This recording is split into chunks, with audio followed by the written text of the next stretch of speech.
everybody. Quarantine day number 491. It is a Saturday, though. I think it's day 37 for us. Same difference. It is. Emily's been keeping track on her wall. Yes. Welcome to All the Things. I am Monique Dusan. And I am Krista Bontrager, also known as Theology Mom. This is the show where we talk about all of the current cultural issues and topics happening in the world from a historically Christian perspective.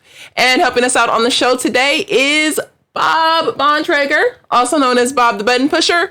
Hello. His camera's not on. Womp womp. Oh, that's my favorite part of the show. So we can't see him today, but he is here and he's doing all the things for the show. Yes, and also helping us on the show with dinner is Abby. So if you hear some activity in the background, we're just going to hope nothing happens because we have a very sensitive smoke detector 3 feet behind me. Let's just keep it real, people. This is our house. This is our living room. Yes. Welcome to our living room. This is our home. Yes.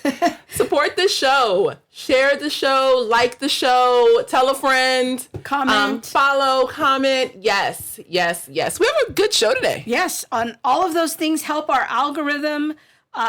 Sometimes social media isn't always friendly with us.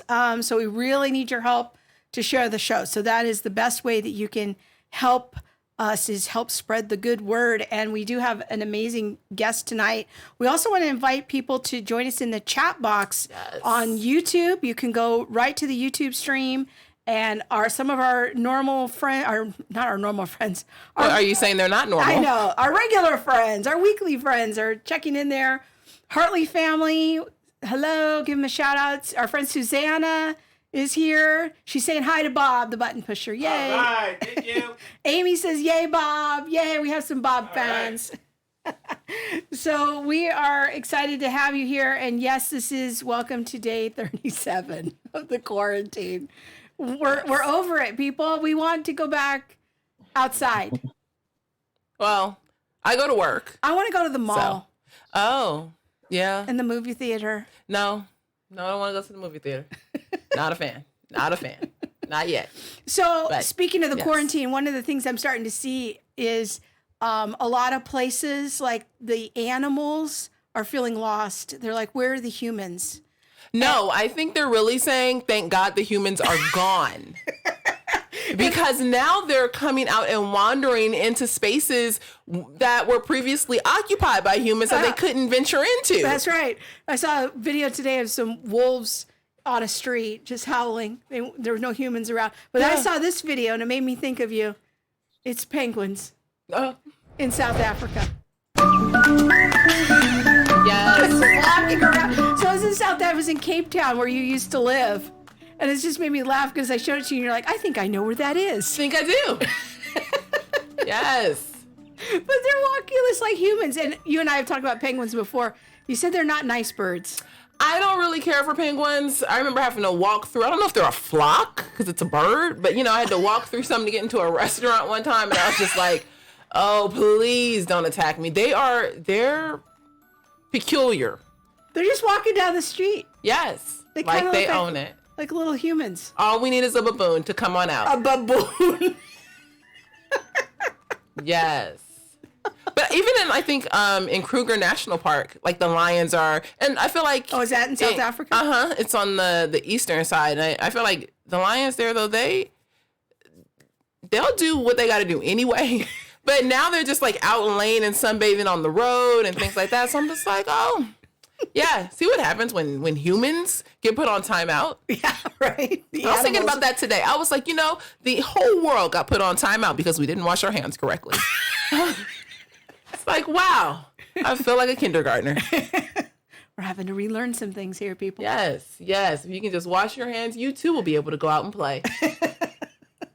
Yes. Okay, so while we're on quarantine, we've made a few comments on recent shows about the nature of an essential service. Yes. What is essential? Who's determining what's essential? If I could, I'd say getting my eyebrows done would be an essential service.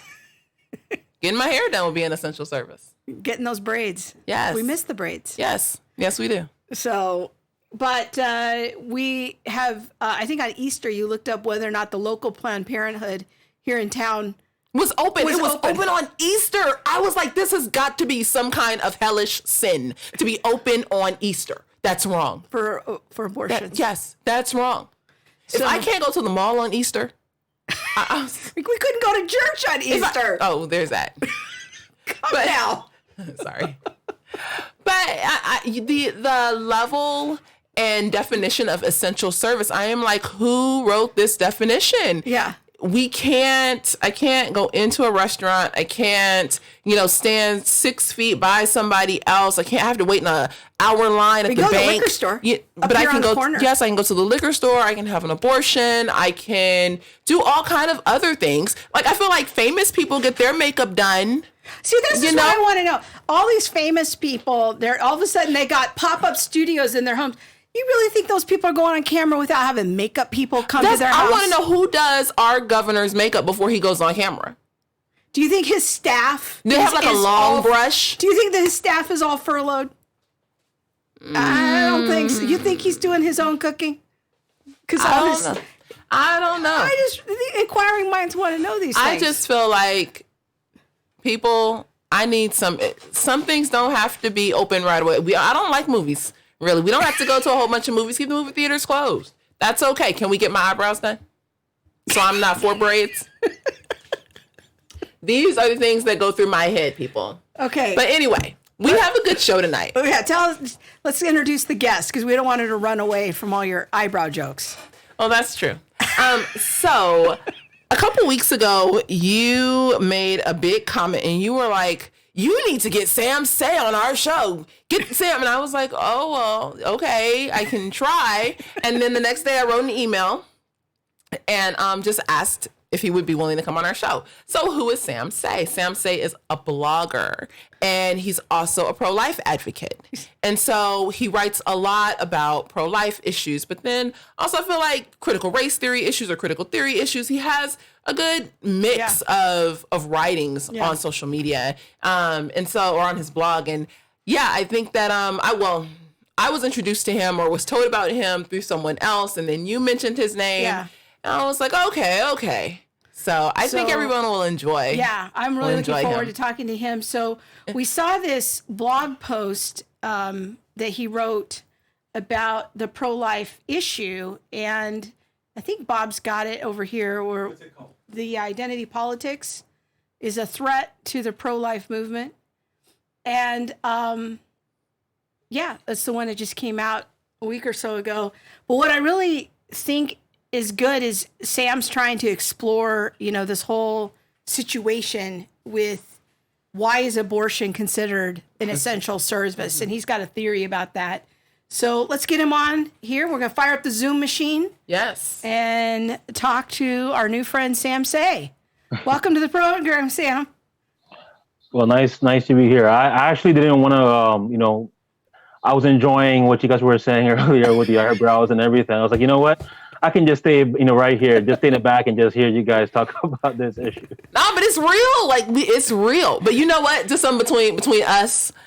So I sent him the information on how to get on Zoom, but I left off a piece. Oh. So yeah, so there was that information. So he emailed me this morning and was like, hey, everything's still good. And I said, yeah, everything's still good, but here's my number just in case. Thank God I did, because then he called, and when I looked at my phone, it said Ontario. I was like, the Sam Say is calling me? What? I have arrived? Come on, Jesus.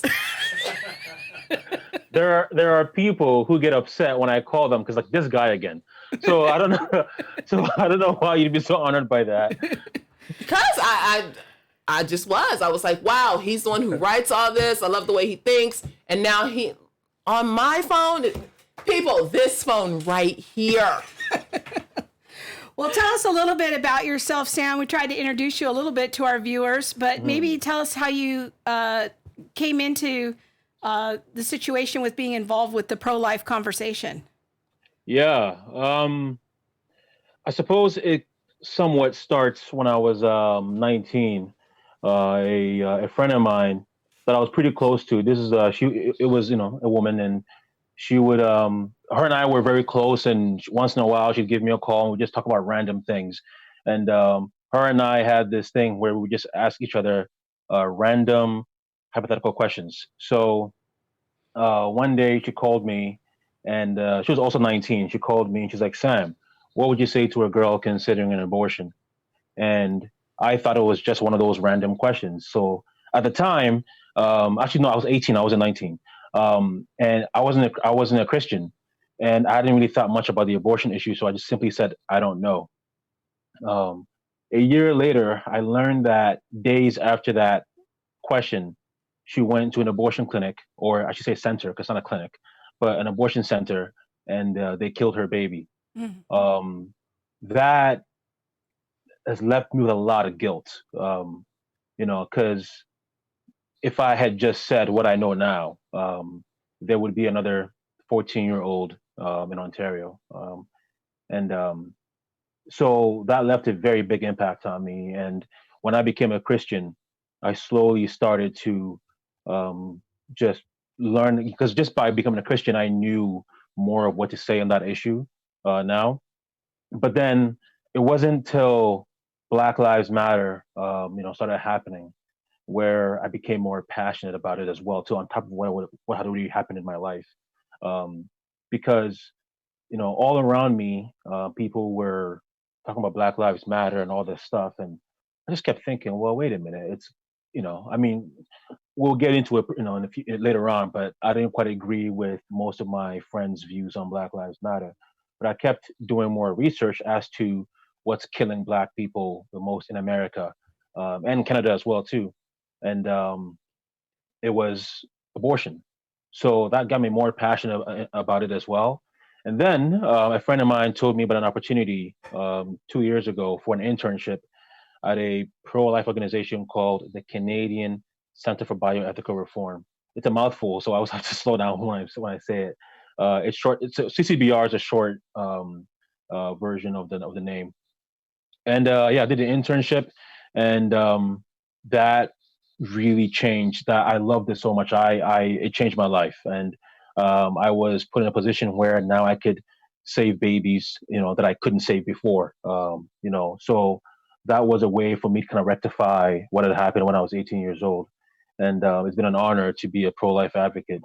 But while that's kind of going on over the last 5 years, I've been blogging as well, which primarily was because of the Black Lives Matter issue. I wanted to explain to my friends why Black Lives Matter was not only incorrect, but I would also say very harmful and not helpful at all. And so that kind of led me to blogging. And slowly, about I guess 2 years ago, I wrote an article about how some Christians were really coming to embrace this kind of Black Lives Matter, this kind of critical theory, social justice issue to, again, without harm our not only our neighbors but also our theology. Because I think that the article was titled "Moses or Marx," which is God through Moses and through all the other prophets in the Bible, including obviously Christ and the apostles. They the way they explain justice is not at all compatible with how Karl Marx and a critical theorist would explain justice. So I wrote an article and it kind of blew up. And, I've been kind of very grateful that people since then have been kind of sticking around and reading my work and stuff. And on a personal side, I was born in Ghana, raised by a single mother who was, who is extremely faithful and a great mom. And, my father left our family before I was born, and I've always known, that if it wasn't for her Christianity and her toughness, I would be very at risk myself to get, as to being aborted. So that kind of also fueled my passion as well too. But anyway, I spent the first 10 years of my life in Ghana, and then I moved to Canada, and I've been here, I guess, over the last 22 years now. I'm 32, so. Yeah, that's basically me. Right, can you talk a little bit more about that Black Lives Matter piece in regards to the like how you coupled it with abortion? And Yeah, I guess my main question is, what was it about Black Lives Matter that you saw as being important in the conversation of abortion? yeah. Well, both directly and indirectly, I saw big problems with Black Lives Matter, which is the Black Lives Matter organization themselves. They are extremely pro-abortion, um, and I didn't quite understand that because if you're gonna say, because if you are passionate about the issue, that when roughly in America is about 10 to 15, maybe 20, but let's say generally 10 to 15, sorry, 10 to 20 unarmed black people that get killed by police officers. Now, you can argue whether it's because of racism or not. I say that generally the facts show that it's not really racism. But let's just, even if you assume that's the case, that's 10, 20 unarmed black men killed, or women too, killed by cops. Well, in America, it's roughly 300,000 black American babies that get killed every year. Now, there is no debate as to what happens there. They actually get killed, right? With intentional, I mean, but with cops, there's a debate as to whether it's justified or not. There is no debate whatsoever that is justified to kill babies. So that I just couldn't quite understand. Then, of course, you also have the issue of black on black crime, where people actually hate that idea, but it is an issue. I think it's roughly 3,000 black men in America that get killed every year. So I'm thinking if the two, black on black crime and abortion is killing thousands of black men and women, but then you have 10 to 20 black people who are being killed by cops. But again, there's a good argument that it could be justified. Why aren't you at the very least addressing both? But instead, you're actually very pro-abortion. So that was the first thing. The other thing, which I guess is inherent as to what I've already said, is Black Lives Matter. Their views were much more theoretical than it was factual. I should say, because they just simply assume, because of their ideology, because of their critical race theory, which we'll get into maybe perhaps later on, but because of their view, anything at all, anything that seems racist is racist. No doubt about it. So if a white cop shoots a black person, there's no question that it's because of racism. I asked I won't mention a person, but I asked a white person who had embraced this idea. Okay, so you're telling me that, well, I asked, how would you feel if a white cop shoots a black kid? Now, but this white cop is actually a Christian, and he swears, and well, I meant like he promises, and he's like, no, it was justified, right? Even though he was unarmed, I thought he had maybe a gun when he didn't. Just whatever. He's just saying that I was trying to do my job as a cop to protect myself if my life is in danger. But yet, black people in the community say, "We're sorry, we think you're racist," even though the evidence only suggests that. I asked this white person who's a prominent Christian, who's a leader, how would you respond to that? Is it racist or not?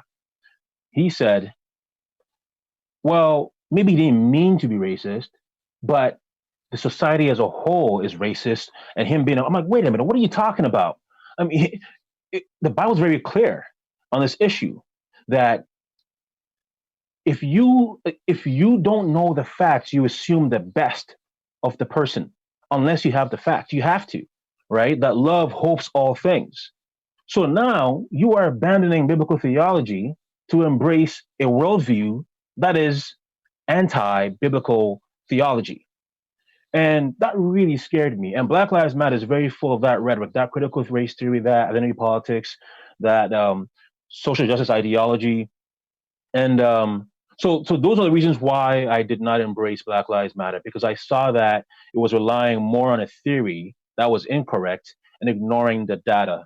And of course, they're very much focused on disparities as well, too, where in their mind, if there is a disparity, that right in there is evidence of an injustice, instead of looking at perhaps other underlying issues that factor into that. All right. Yes, I agree with a lot of it. That's good stuff. That's a good word. Well, let me show the correct blog post here. Why abortion is an essential business for socialism. This is the correct blog post. And I think that you're kind of starting to touch on some of those issues because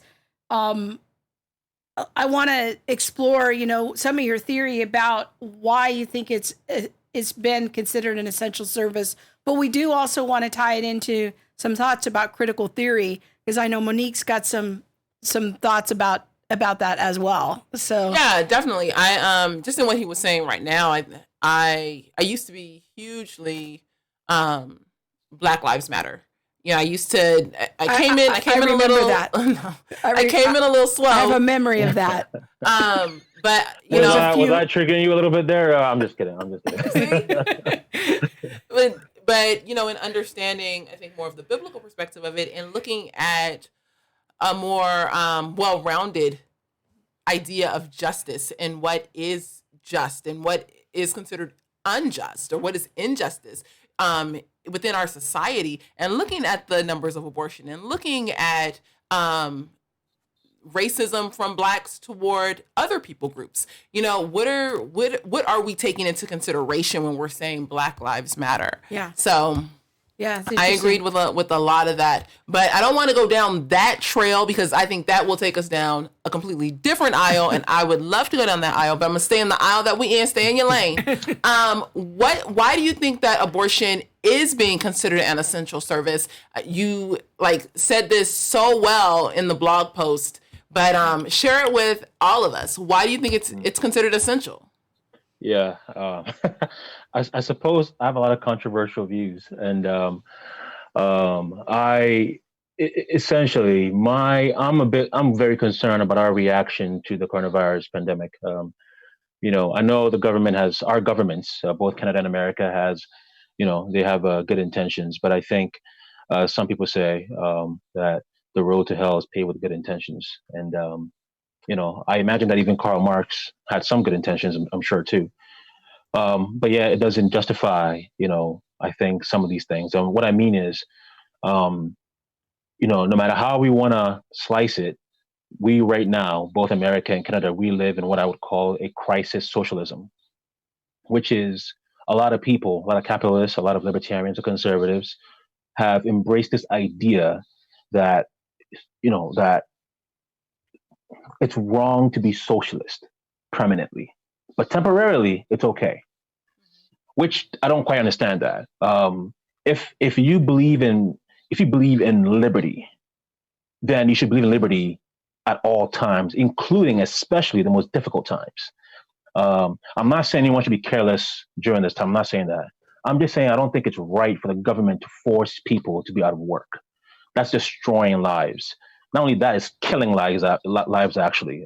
There's been some reports coming out that people estimate that people could, around the world, 130 million people could starve to death because of this economic crisis as well.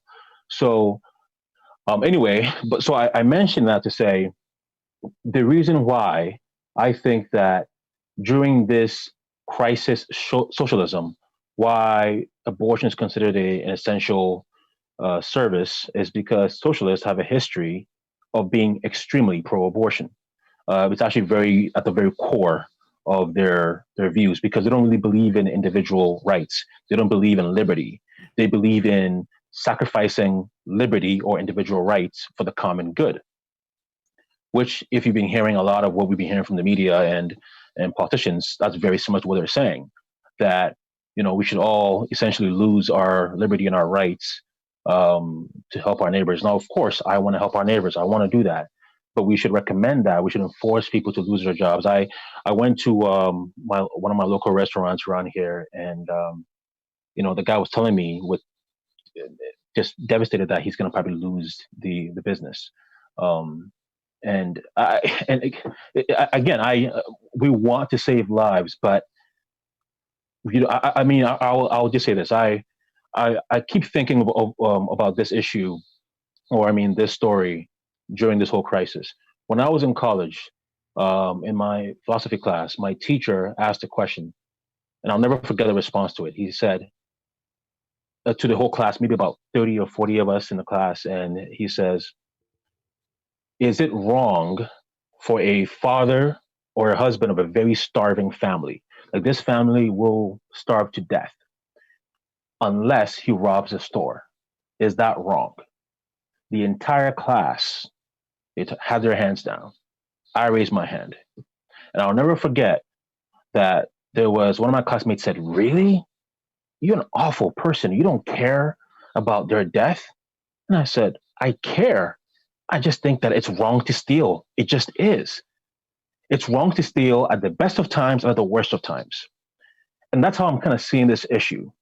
If it's wrong for the government to force people to lose their jobs at any time, it's also wrong in the worst time. But anyway, going back to abortion, because socialists or even crisis socialists believe in sacrificing liberty and individualism and individual rights for the sake of common good, abortion, they say, well, it's actually for the common good of our society or for women to get abortions, even if it's sacrificing preborn babies' lives themselves. And that's how I explained the article. If you could only see Krista and her shouts and cheers for joy. And yes, she is like, he is preaching a good word. Yes. Yes. That is fantastic. Are you sure you're Californian? Because I have a different view of Californians from. I'm just teasing. Oh no, that was some good preaching right there. Because I mean, I love it that you're kind of calling out the socialism and calling a thing. Like you're pretty fearless. I like that. One of our viewers makes a good point, Kimba. She says, plus they make a lot of money from baby tissue. I think that's just something else to keep in mind. Like when you think about the socialism issue, when you think about the financial gain and all that, that's a good point. I think what is really important to point out, I just want to make sure that people are catching your case, Sam, because one of the points you make in your blog post is that Margaret Sanger, the founder of Planned Parenthood, was an advocate of socialism. And we are in functional socialism right now. And I think that some states in America are going to be fighting how long this functional socialism lasts. There are some governors who are saying it's going to last until we have vaccines. There are other governors who are of a more libertarian or conservative mindset that are trying to get their states out of this as quickly as possible. But socialism is as part of a wider world view, and abortion is part of that. And I've been saying on the show for several weeks now that I think that one of the criteria for what is being considered an essential service and what is not is based on functional naturalism. Food is an essential service because we think we're just physical bodies. Church gatherings are not an essential service because we are functional naturalists. We're not going to tend to the soul. We're not going to tend to connection and human relationships in that way. We're not going to make provisions for that in a safe way. And I'm like you, I'm not talking about being reckless, but I think if we're making a provision, I can go down to my Walmart and there's 2,000 people in there. Certainly we can figure out a safe provision for going to church, but our government doesn't care about that because they're operating according to the worldview of naturalism. Socialism is connected to the worldview of naturalism. Abortion is part of that. These are all interconnected ideas. I'm wondering what you think about that. No, I completely agree with you. I wanted you to say hallelujah. You're preaching to me now because no, really, you're right. And I want to say one more thing too. In light of what one of the audience members, one of the commentators said, which is this is also about money for sure. See, Planned Parenthood, they tried. I didn't read the stimulus package or the bill, or whatever it's called. I didn't read it entirely. I read some parts of it. It's thousands of pages. It's okay. Yeah, that's true. Yes, but Planned Parenthood and the Democrats tried to get funding for Planned Parenthood during this time, right? And that's also because they also know. Think about it, right? They even outside of this pandemic, they've been saying for a long time that abortion is an essential women's rights issue. They've been saying that abortion is a healthcare issue. So imagine what it would look like if they said, you know what, at this very crucial time, let's close down these abortion centers in Planned Parenthood. what is the message? What does that convey? It conveys that it's not really a healthcare issue. It conveys that it's not really an essential issue, and they know that. So that's why I think they're also making sure they protect that issue. Um, the pro-choice people are very, very good at knowing a slippery slope. They know that if they allow room for them to be seen as less essential, then if we come out of this pandemic, we'll say, wait a minute, if you want a healthcare issue during a healthcare crisis, then what's the point of having you around as a healthcare issue permanently? So I think they see that too, and I think that's why they were very much fighting for more funding and also just for them to stay as an essential service. Those are good thoughts. I love your voice in this space. I think a lot of times when we have pro-life, pro-choice conversations, we have those conversations with women, and men don't really tend to enter into that space or use their voice in that space. Can you tell us a bit about why you think it's important for men to step into that conversation? Well, I think even along those lines, critical theory is telling men your voice doesn't matter. Your voice doesn't count. I agree with that like the whole down with the patriarchy and all of that. I think historically, even outside of critical theory, but I don't know now that you bring that up, because like even the whole my body, my choice talks about oppression and oppressor and being liberated from your oppressor and things like that, being able to make your own choice. So I don't know. Tell us a little bit about how you see men in this conversation and the benefit of it. Yeah. When I'm out there doing pro-life advocacy, oftentimes a lot of women come up to me thinking they have me by saying this, like, "What? You're a man. How can you talk about this issue?" Then I say, "Okay, if you were," because I try to use their thinking against them, and I say, "Okay, if while I'm talking to you right now, and a white cop came to me and wanted to shoot me in my face, what would you say?" They say, "Well, I would say that's wrong." I say, "Why?" "But you're not black, right?" Then they say, "Oh, yeah," because I'm like, "But I'm human. You would want to speak on my behalf because I'm human and you know it's the right thing to do. So even though I'm not a woman or a preborn baby, if it's wrong to kill babies, then anyone should be able to speak up on it." But it's extremely important that men speak on this issue because, frankly, abortion wouldn't be legal if men had been faithful in our roles in society and in the family. Um, Look, men, unfortunately, have not loved, as a society, we've not loved our wives or girlfriends and our babies as well as we should. And look, I always ask, not always, but I ask women a lot, women who are pro-abortion. I say, if your boyfriend were to come to you when you're pregnant, and she said, sorry, and they said, "Look, I know you want to have an abortion, but I'm telling you, I love you so much. I would love our baby. I'm committed to taking care of you. Doesn't matter what happens. I'm there for you. I'm committed. I will do anything to love you and our child." What would you do? Most of them tell me they'll keep the baby.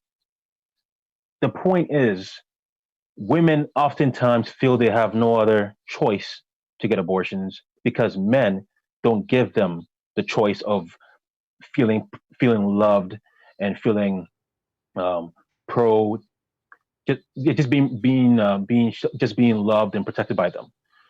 That's part of the issue here. Our silence and our lack of faithfulness or love towards women and children is part of the problem. But also, Roe v. Wade was was passed by an all male Supreme Court justice, and the issue is men also allowed it to be legal. And if we're going to make abortion illegal, then we're also going to have to get involved in the issue. And also, I think when people see myself and many other men involved in the pro life movement, they see a visual representation of what abortion really is. That it's a human rights violation. It's not a women's rights issue, right? It's much more than that. So I think that's why it's important because again, men have failed, and I think men need to step up and say, you know what, we failed, but we're going to try and change that. But also, again, we show that it's a human rights issue and not a women's rights issue. I agree with that. And I also think that it's important to say that what you're hitting on now is an issue no matter what your ethnicity is, no matter what skin color you wear. There are women of every skin color receiving abortions, and men that have stepped out of the picture or have not stepped up to the plate in every category. And so this just doesn't like bear for like Black women or things like that. Even though our numbers are a lot higher statistically, this is still an everybody issue. Mm-hmm. So are you going to go to this question? No? Oh, okay. I thought you were. Oh, I thought you were. We're professional here at all the things. We are. I love it. I love it. But you can. All right. Well, I thought maybe it would be a better question for you, but no, okay. So we've already touched on the issue of kind of critical race theory in the abortion discussion, and Black Lives Matter in particular. I'm just wondering if we might explore that a little bit more as to how you see, or if you see, critical theory or critical race theory at work in the abortion conversation.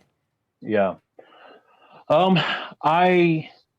So critical theory, social justice, identity politics, they're all really the same thing, right? They're all very much focused on seeing, on a worldview that sees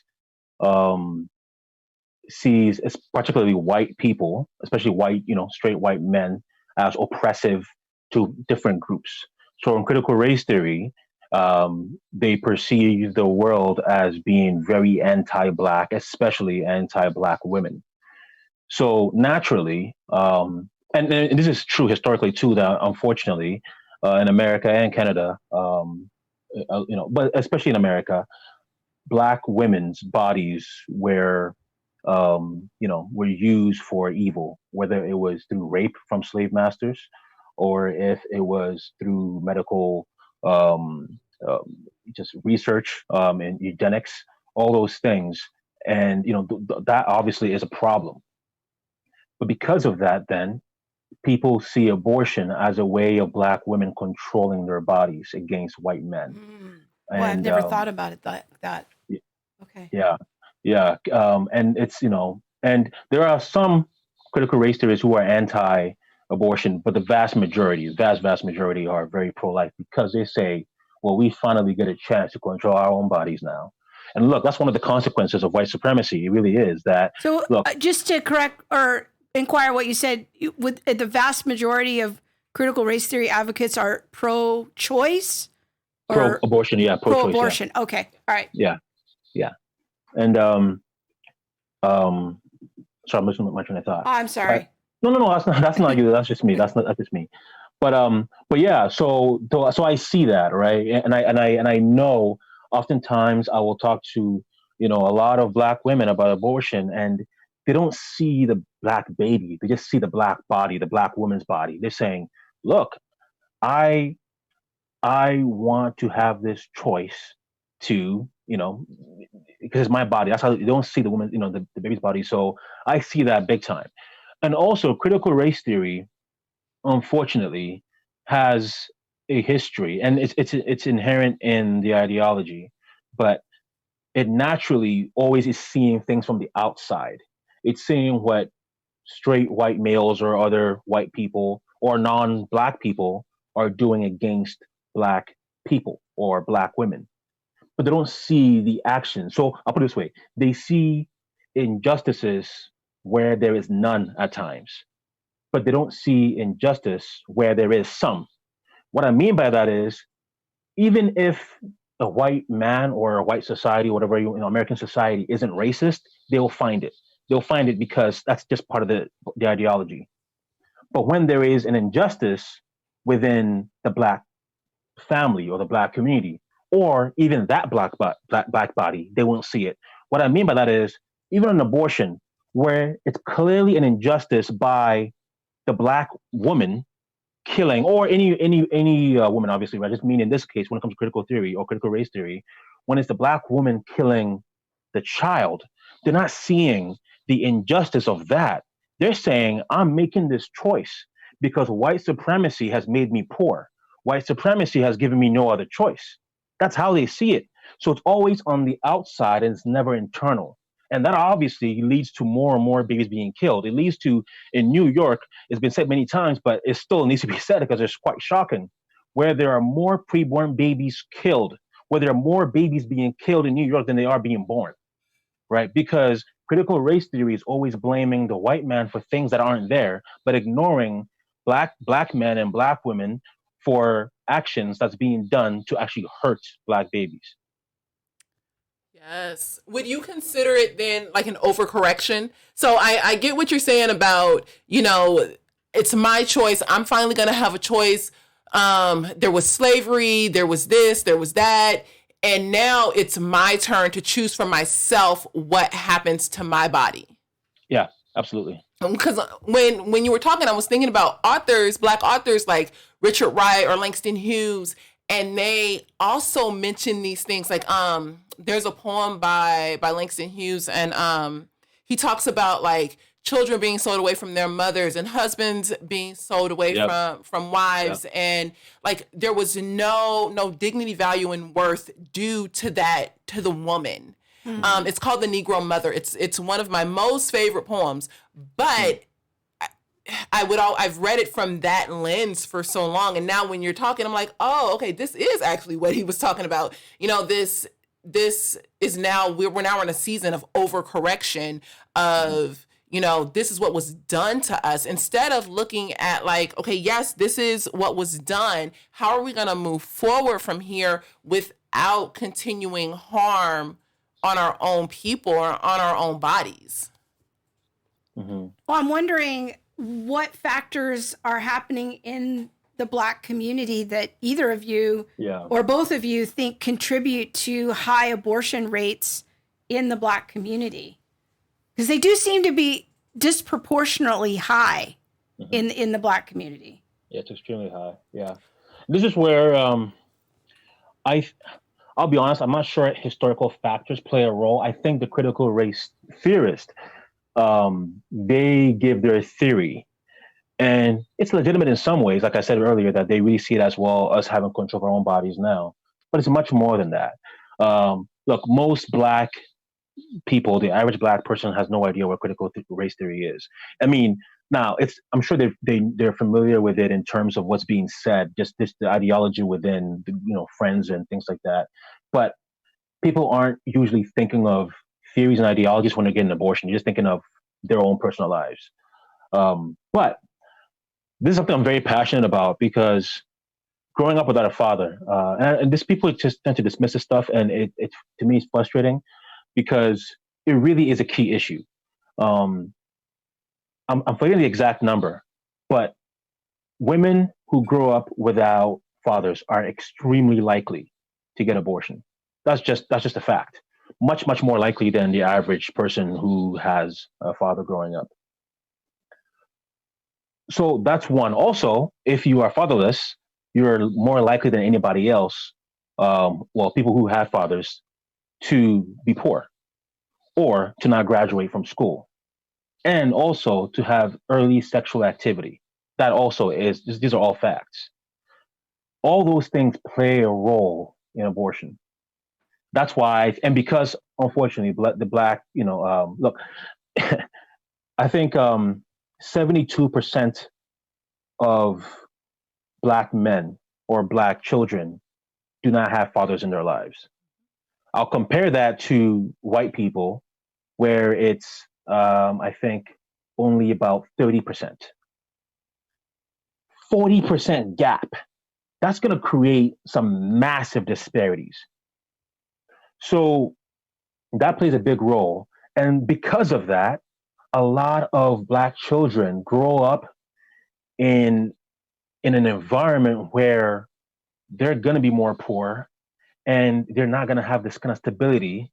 Now, I'm not saying that, look, people who have fathers in their lives and everything else, they get abortions too. But by the numbers, people are much more likely to get abortions when they don't have fathers in the home, because of all the other ensuing things that comes with that.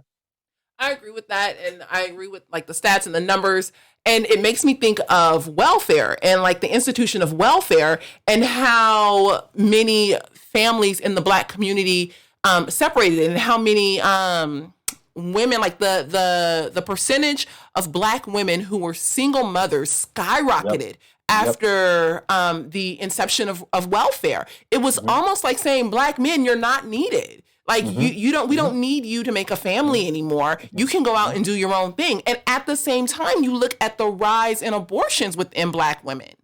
I agree. Like, it all goes very hand in hand. And we know historically, like, where welfare is, there's larger amounts of poverty. There's larger amounts of violence.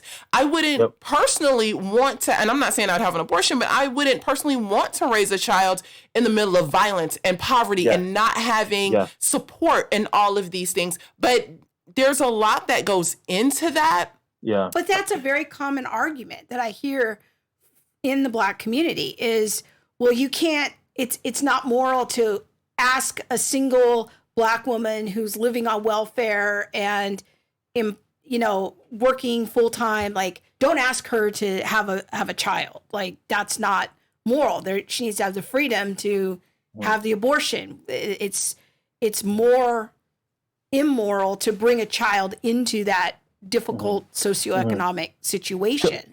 And I'm just wondering, like, how do you begin to address that? Were you going to say something? Go ahead.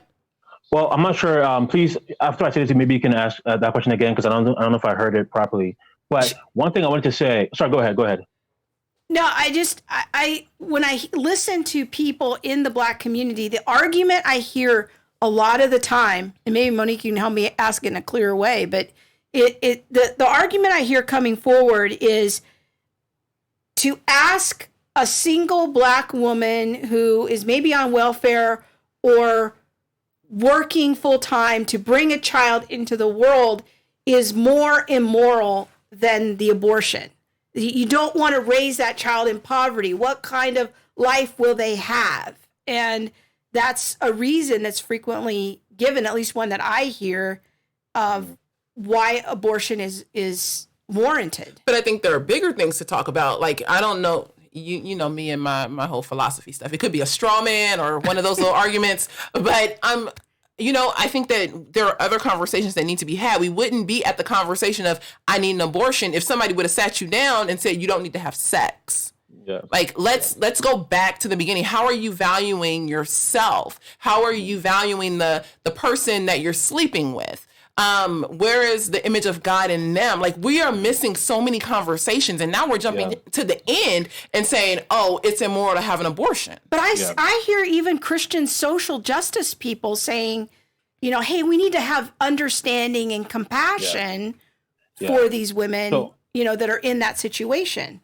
I'll be honest, when people say that stuff, it infuriates me. Look, I've had many, I'll never forget, one of my favorite, I spoke to this young Black woman who grew up in a foster home system, and she was telling me that she can never, like, she thinks she's very pro-abortion because she doesn't want people to go through what she did, being raised in a foster home and the poverty and everything else. And then I said, are you glad you went through those things? She says, well, what do you mean? I said, well, you have a good job right now and you seem to be doing really good. Like, are you proud of yourself?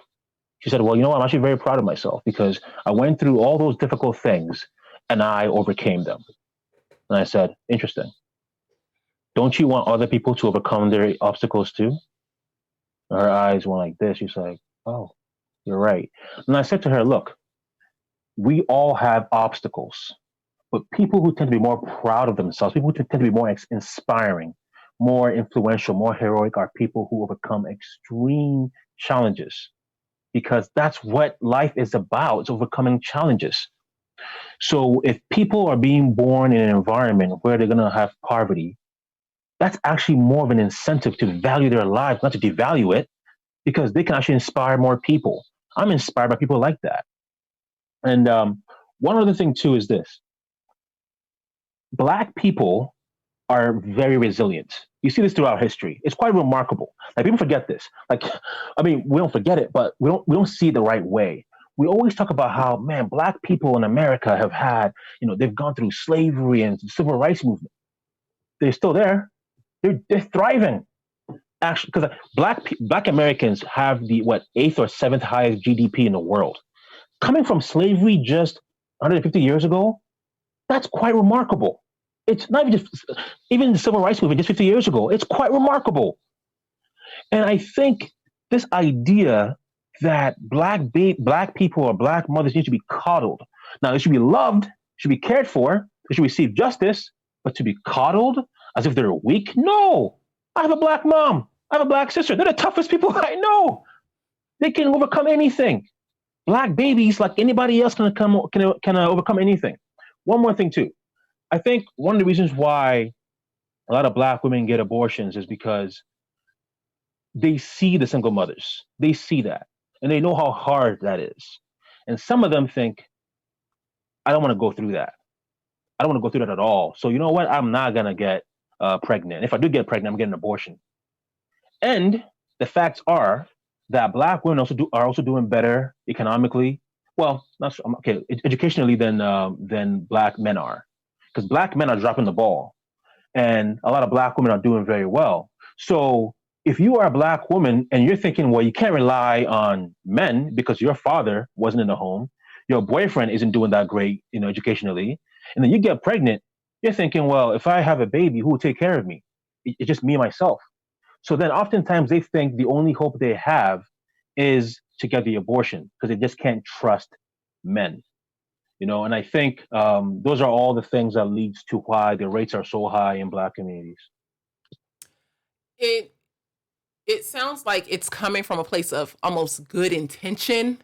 Like, I don't want to bring a baby up in poverty. I don't want to struggle or have my child struggle or things like that. But at the end of the day, it's destructive to the community. It's destructive to the person. It's definitely destructive to the child that was now aborted. You know what I mean? There's so much destruction that no one is really talking about. And it makes me think about black churches. And how do you see black churches as being able to be a voice in this space? Or like, do you see that at all? Because if you do, I'm missing it. One of the most, it's hard to explain this a little bit sometimes because black people are very pro-life. We're very religious, and we're more religious. So we are more religious than any other group in Canada and America. And so you would think that means we would actually not, the rates wouldn't be as high in black communities. But the issue is black leaders are not stepping up. Let's face it. Let's think of all the black leaders right now in America. Who is pro-life? It's hard to know. Now there are some, obviously, but they're not the most vocal, prominent speakers in America. And well, that's always my question to Monique. Is I've asked her that question before, so I'm feeling sort of vindicated right now. I'm like, who's the big voice in the black community that's standing up and saying, "Hey, let's stop killing our children. Maybe this is not a hot idea." Where's that prophetic voice in the black community? I don't know if it has to be like a TD Jakes or, like. But it would be nice if he would.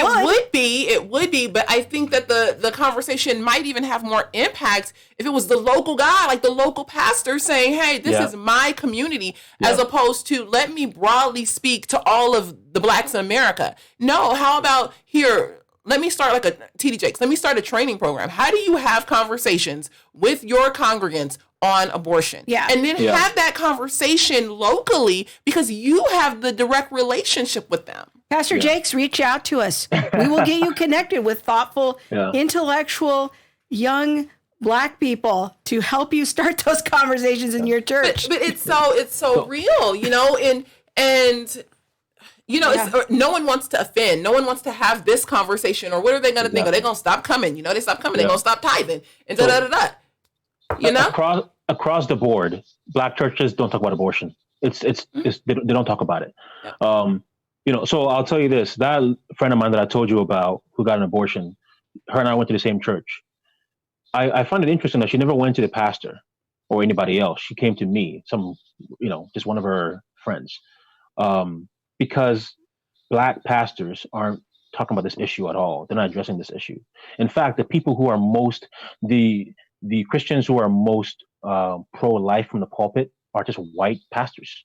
And that's not bad at all. I'm glad they're talking about it as well. But it's sad to me that the people who are actually in these churches, who are, in the lives of so many Black people, are actually not addressing this issue. So, and also, I think it's in an odd way. I think Black women being more Christian or religious than most people is actually also sometimes part of the reason why they get abortions, in the sense that they know the shame that comes with pregnancy. Look, when I grew up in African church, I never heard abortion being talked about, but I always heard women don't get pregnant. Don't get pregnant if you're not ready to, if you're not married. Don't get pregnant because that will ruin your education and all your plans, all that. Guys, don't sleep around because don't have a kid at wedlock. So it was never. So I mean, those are all. It's good to say don't fornicate, don't sin, but if you're not addressing the fact that, look, some of you might sin, and when you sin, you might get pregnant. Here is how to be godly after the fact. Not just before that, but after the fact. So if you don't address that, then people will say, wait a minute, now I don't want my sin and my shame to be known, so I have to get an abortion. And I think that's also one of the issues too. But see, I also think that conversation has to be had with boys and men, because when one person gets pregnant, two people get pregnant. It's not like, Right, oh, here, right. let me pull you to the side, ladies, and tell you how to handle your sin.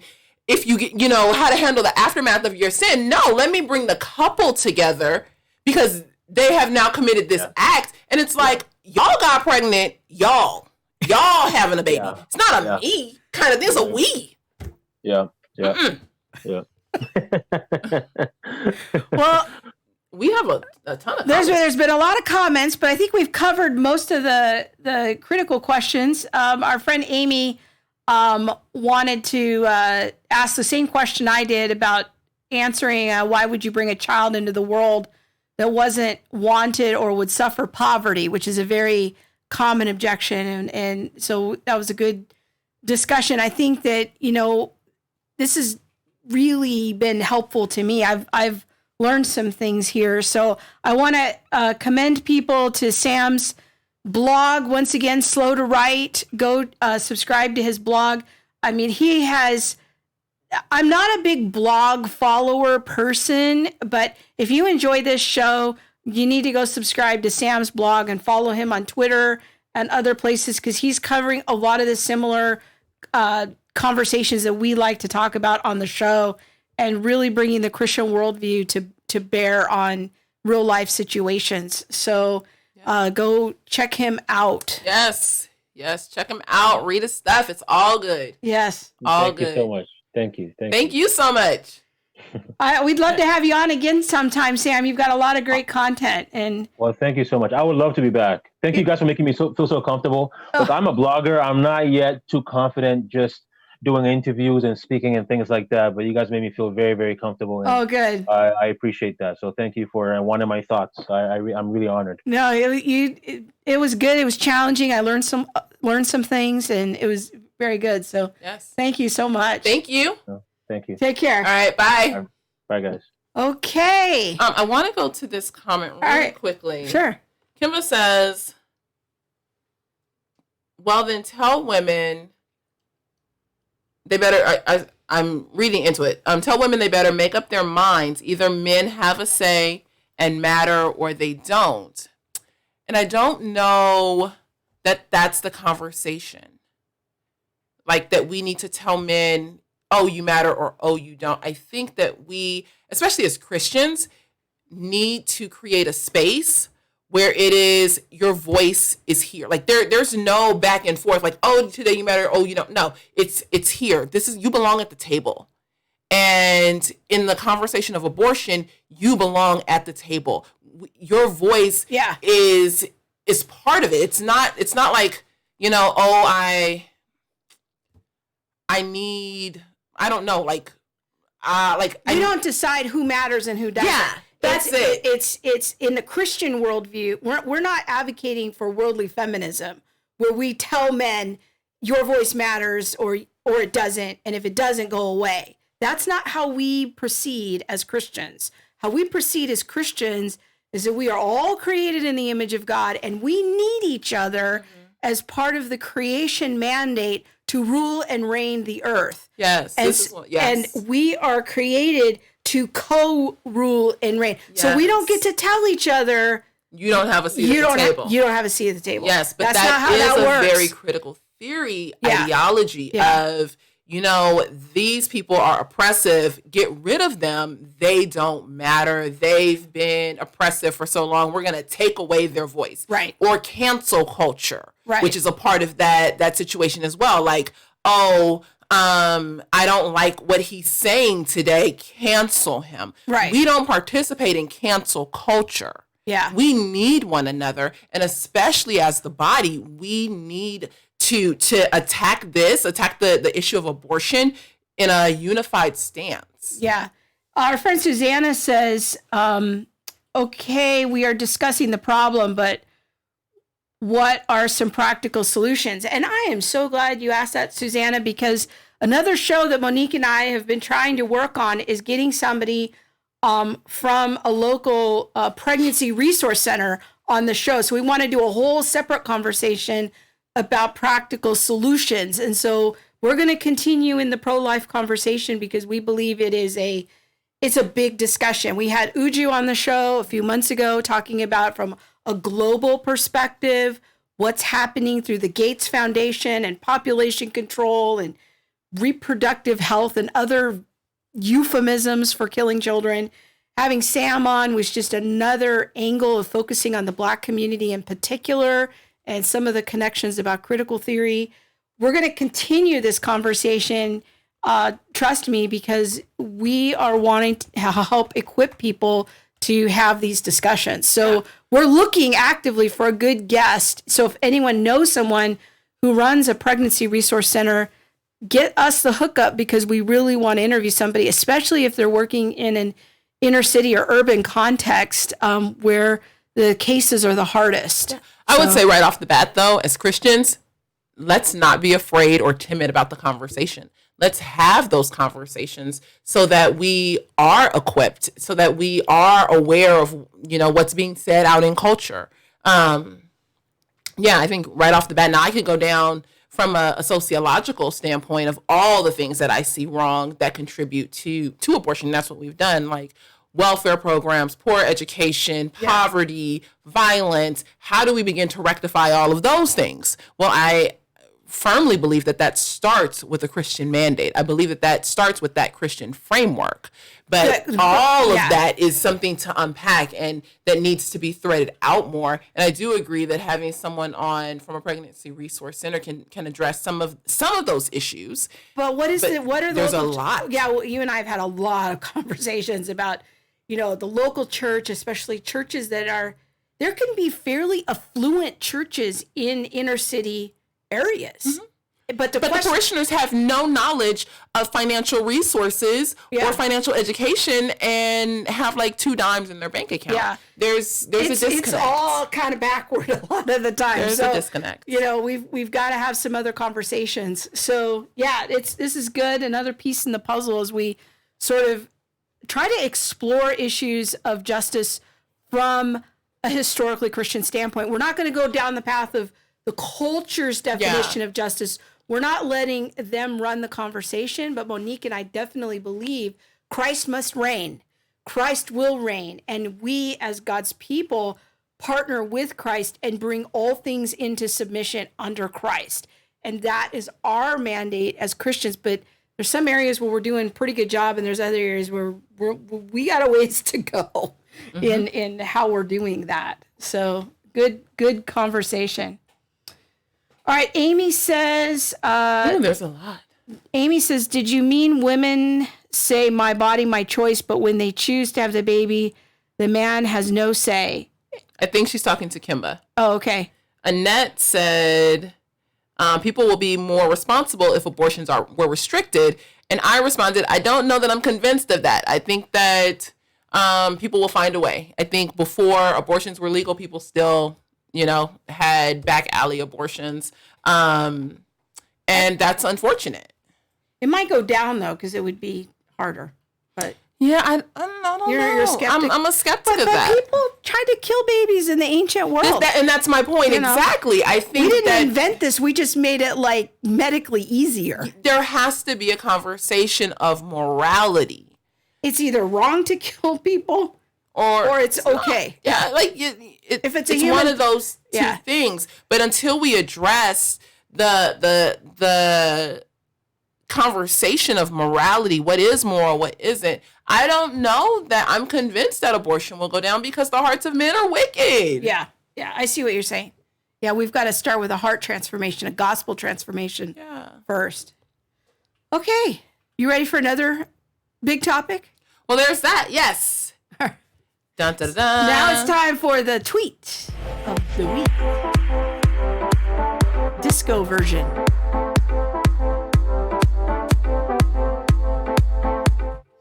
Okay, my tweet of the week this week is from Neil Shenby because I heart him. He's wonderful. So we're gonna play this clip here in a minute from Twitter.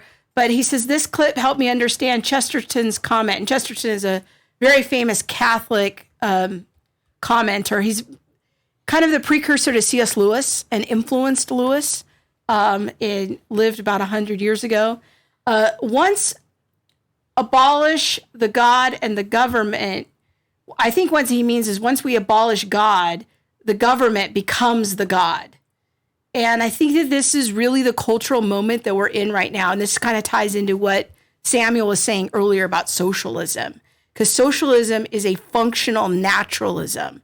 It is a worldview that is, it is the functioning or outworking of the naturalistic worldview. I'm going to go back to reading that. You can put it back. There we go. We need some authority to ground human rights. Take God away and it falls to the state to grant or unfortunately to withhold rights. When we read in the Declaration of Independence, which is part of our founding documents as a nation, that we have inalienable rights to life, liberty, and pursuit of happiness, those come from the Creator. Mm-hmm. They are endowed to us by the Creator. They don't come from the government. So the government then can't take away rights that they never gave us. But we have shifted. And we have shifted. I'm going to just echo a lot of things that Sam said earlier about socialism, that we are living in functional socialism right now. Crisis socialism was what he called it. And so now the government is telling us what our rights are and when we can gather and what we can do. And you know, there's questions I have about what precedents that's setting.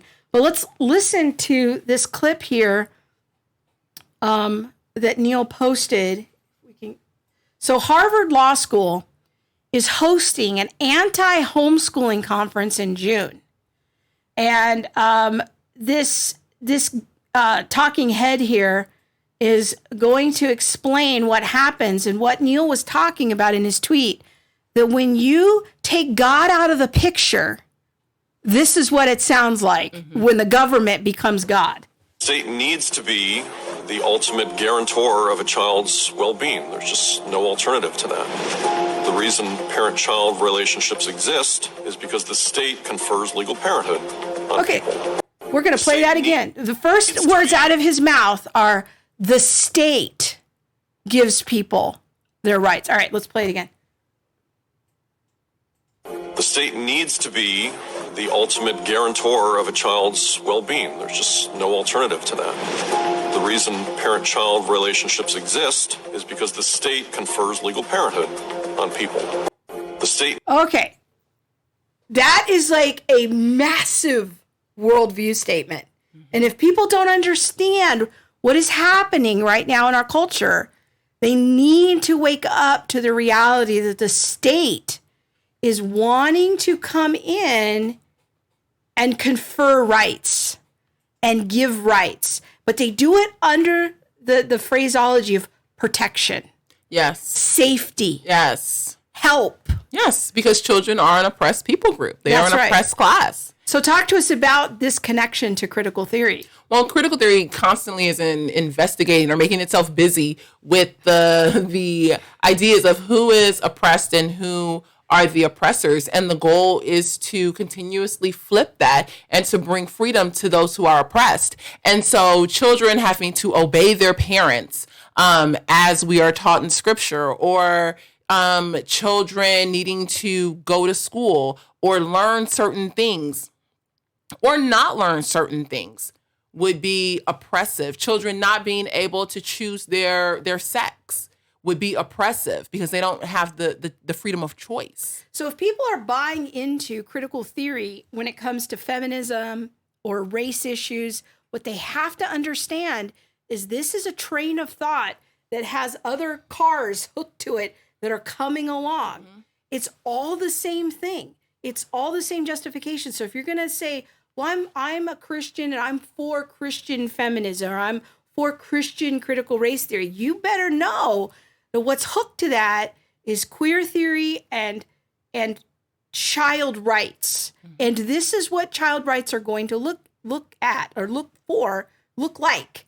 That if your child gets pregnant, they don't have to tell you. Yeah. They can get an abortion without your consent. Because now the parent is the oppressor. Mm-hmm. They're in the oppressed group. And so now the state must come along and protect the children. Now, this week in Harvard Magazine, which is the same group that's sponsoring this homeschooling conference, there was an article called The Risks of Homeschooling. And I'm going to try to be as gracious and nice and not sarcastic as I possibly can, but it's really going to test my holiness here. So go back up to that graphic, the picture. Scroll down just a hair. Yeah, there it is. I want you to notice something about this picture. Notice the child who's being homeschooled. What does her window look like? Prison cell. Yeah. And then what are the books that they're looking at? They're using? The Bible is one of them. And look at the other children. What are they doing? They're outside playing, having fun. This is like every bad stereotype about homeschoolers all in one graphic, okay? But I think it's interesting that the Bible is one of the books, but reading, writing, and arithmetic are also there. And that makes me wonder, I wonder what you're thinking or possibly not saying about the way children's education should shift. Yeah. What are the important tenets of education? Because it used to be reading, math, and writing, English, like science, all of those things. But now is it more things of like gender studies and the queer theory and teaching kids your body, your choice, and what your rights are? What are we shifting into when it comes to educating children? Because also many homeschoolers are religious. Now, not all of them are Christian. Some Jewish people homeschool their children. Mm-hmm. Muslim people homeschool their children. There's a large and growing Catholic community. So it's not just all white middle-class Baptists who are homeschooling. Homeschooling is a diverse community, but many of them have the thread in common of being religious, which is another oppressor group if you're a Christian. Now, if you're in a minority religion, you would be in the oppressed class. But Christians are considered an automatic oppressor class. So if you have a white homeschooling Christian family, that's triple oppression on the child. Yeah. Right there.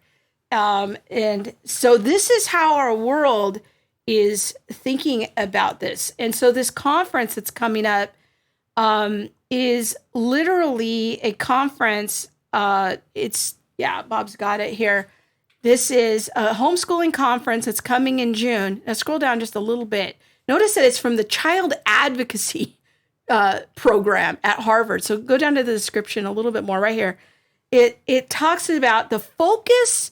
Notice in the fourth line, the focus will be on problems of educational deprivation and child maltreatment that too often occur under the guise of homeschooling.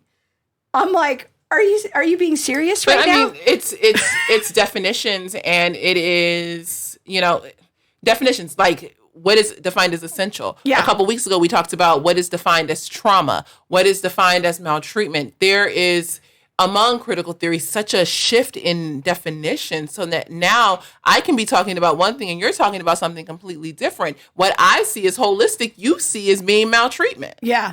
Our friend Amy says homeschooling is the next target for takeover. The state must indoctrinate.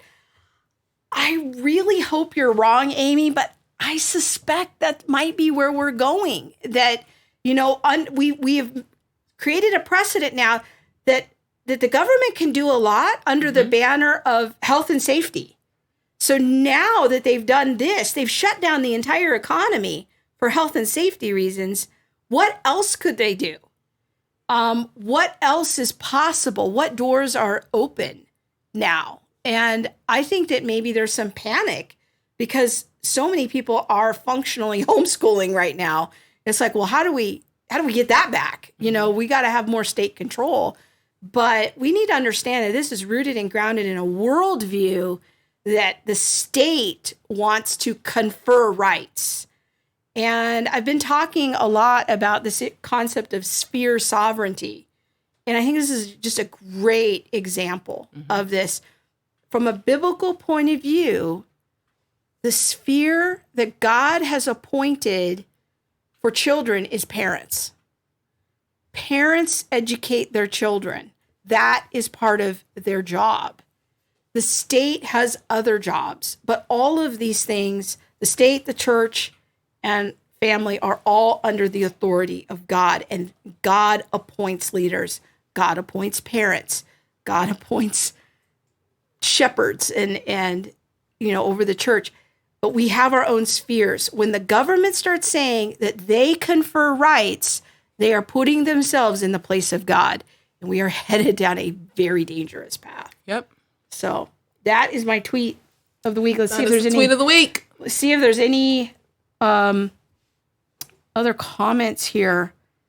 Tracy, who I'm pretty sure is a homeschooler, say parents are pulling their children out left and right, and the schools don't want to let them do that. Yeah, and there are financial consequences for that. You don't get as much government money for your school if you're losing your students. If children are not being schooled at all, claiming to be homeschooled, then I have an issue with that. I think the child has a right to an education. Well, here's my question then, Yeah. bringing that up, because I think that's a good point. Like, you can get, and I've seen it, like, oh, well, I'm going to homeschool my child, and now the child is at home in an abusive situation because the parents don't want the school to get wind of the fact that the child is abused and has bruises. What you homeschooled, so what are the precautions that are in place so that there can be some kind of guarantee that the child is learning? Is there any? Well, it depends on the state. Different states have different rules and different obligations. But I think that is something that's usually put forward as a big problem when I think it's actually like an extremely rare problem. I think it's something to be talked about. I think it's something to be addressed. But it's like saying, well, we have these exceptions over here, so now we're going to overturn this whole system over here, a system which generally works. No, I understand that. I'm just there are standardized tests that many states require that students have to perform at the end of the year. There's, if the child does ever want to go to school, they still have to comply with getting in the school and meeting some basic requirements. So if the child hasn't been properly educated, they're never going to be mainstreamed. And it is extremely rare that it wouldn't be found out, that there were problems. I think that people have, unless the child is like being locked in a closet somewhere, people go out. And I don't know that I agree with that. Speaking honestly from a line of social work, where I literally last year did a report on kids who were pulled out of school under the guise of, I homeschool my kids, but they were being abused at my current job. Yeah. I'm like, and then I think back over the years when I worked with children and family services, and I'm like, I didn't really think that homeschooling was a thing. I thought that was maybe just a little, thing that people said when this was the case. And so now that I do know that homeschooling is a big thing and people really do it and they do Millions it well. of people. Yeah. I wonder, to me, it just seems like it would be responsible it would be the responsibility of someone somewhere down the line, especially like if you have to send in standardized tests and things like that for people to be able to say, okay, there are checks and balances in place so that we can Yeah. protect the child. Because I have seen with my own eyes, it's not like a theory or No. thing like that. And I'm I have sure seen that abuse. it's a problem. I'm sure it's a problem. But I also think it's a very rare problem. And I think that most states require standardized tests. Many states require you to turn in paperwork. If you go through a charter school, you have to turn in, oftentimes you have to turn in work samples and lesson plans. And there's quite a rigorous amount of paperwork you have to turn in. If you're part of in California called an ISP, which is an independent kind of sort of like it's a step above a co-op, but you're actually part of a school, but still independent. You still have to turn in samples. I used to have to save samples and turn in lesson plans and outlines and goals and learning outcomes and all of this sort of thing. So you would have to like really subvert the system to go completely undetected. And if your kid wants to play sports or engage in any outside world activities, I think, you at some point you've got to conform to some society standards. It would be, I'm not saying it doesn't happen. I would just argue that it's easier than what you think. It could be. I do. And so I think that Susanna brings up a good point, but I definitely completely disagree with, the state coming in and saying we can't, you can't educate your child in the way that you see fit to educate your child, or that they confer rights or things like that. I'm just saying if homeschooling is the choice, there should be things in play to protect the child. Yeah, some sort of minimal amount of requirements, I think, is a fair point, but that would take some discussion. I think where we're at now is far beyond that. So, okay, I guess that's it. Thanks for joining us. Hope you enjoyed the show. Be sure to catch the replay of last week's show. We had a great discussion with our friend Brian Crane from the Orange County Rescue Mission, talking about hunger and homelessness. Monique shared some of her experience about working at the food pantry, and she went back to work this week, and it is busy there. It is. We saw 200 families yesterday, 194 families. A typical week, it would be about what? 60? Well, this was at a different location. So at this one location, they would normally say, I'd say 40 to 50. Yeah. And last night it was 194. The same at, our other locations. So we encourage you to go find, if you want to do something really practical, you got some time, or you want to help your kids have some real world service experience, maybe find the food bank in your area. Talk to them about what their needs are. Don't assume you know their needs. Go ask them, what are your needs? Do they need volunteers? Do they need food donations? I know Monique's food pantry is really hurting right now for food. They don't have, the donations have just been completely depleted.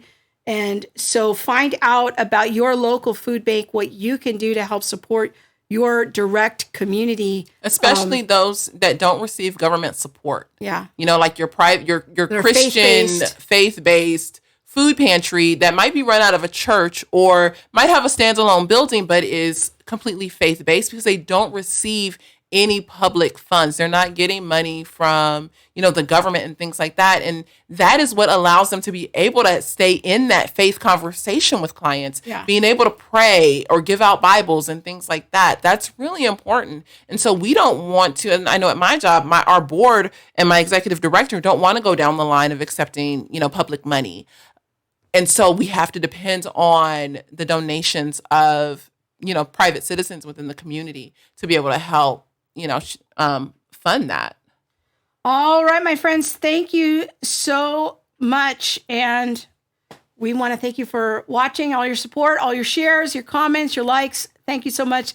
And we hope you enjoyed the show, found it educational, and that your faith is growing as a result of watching the show. Follow Sam. Yes, Slow to write. Follow Sam.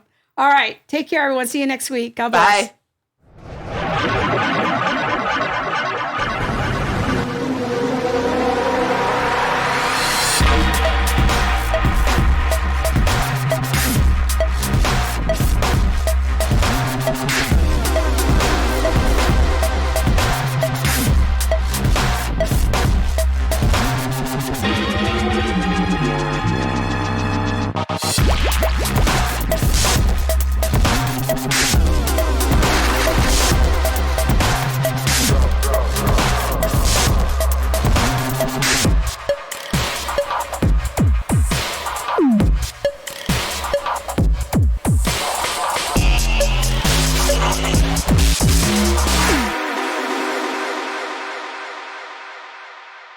There's nothing left.